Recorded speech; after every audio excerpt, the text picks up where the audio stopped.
రాష్ట్ర ప్రజలందరికీ కూడా ఒక విజ్ఞప్తి.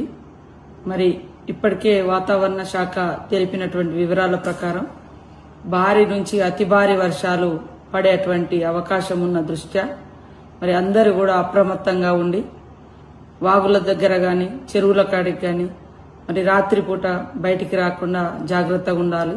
అదేవిధంగా తడిసినటువంటి గోడలు కప్పులు ఉన్నటువంటి ఇళ్ల నుంచి బయటకు వచ్చి సురక్షితమైనటువంటి ప్రాంతాలలో ఉండాలని అందరికీ విజ్ఞప్తి చేస్తూ ఇప్పటికే ముఖ్యమంత్రి గారు మరి వీడియో కాన్ఫరెన్స్ ద్వారా కూడా కలెక్టర్స్ కు పోలీస్ అధికారులకు ఇతర అధికారులకు అందరికి కూడా సూచనలు చేయడం జరిగింది. ప్రతి ఒక్క అధికారి వాటిని ఫాలో అవుతూ ప్రజల్ని కూడా అప్రమత్తం చేయాలని తెలియజేస్తూ ముఖ్యంగా ములుగు జిల్లా కాడికి వస్తే ఒకవైపు గోదావరి మరొక వైపు జంపన్న వాగు అదేవిధంగా ప్రతి ఊరికి ఒక వాగులు వంకలు ఉండడంతో పొంగి పొర్లేటువంటి అవకాశం ఉన్న దృష్ట్యా మరి ఎట్టి పరిస్థితులలో వాగులు దాటి దూర ప్రాంతాలకు వెళ్లకుండా వాగులు దాటేటప్పుడు కూడా ప్రమాదాలు జరిగేటువంటి అవకాశాలు ఉంటాయి.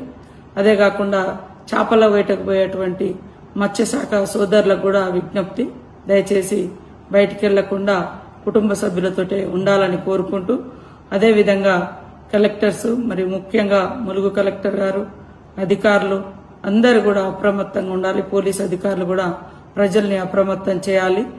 మరి అధికారులతో పాటు కాంగ్రెస్ పార్టీ నాయకులందరూ కూడా ఎక్కడికక్కడ ప్రజల్ని అప్రమత్తం చేసి సురక్షితంగా ఉండే విధంగా అందరూ ఈ యొక్క ఏదైతే భారీ వర్షాల నేపథ్యంలో ప్రజల్ని అప్రమత్తం చేయడం, వారికి తోడుగా కాంగ్రెస్ పార్టీ నాయకులందరూ కూడా ఉండాల్సిన అవసరం ఉందని తెలియజేస్తూ అందరూ సురక్షితంగా జాగ్రత్తగా ఉండే విధంగా ఎవరికి వాళ్ళు తగు చర్యలు తీసుకోవాలని కోరుకుంటూ సెలవు తీసుకుంటారు.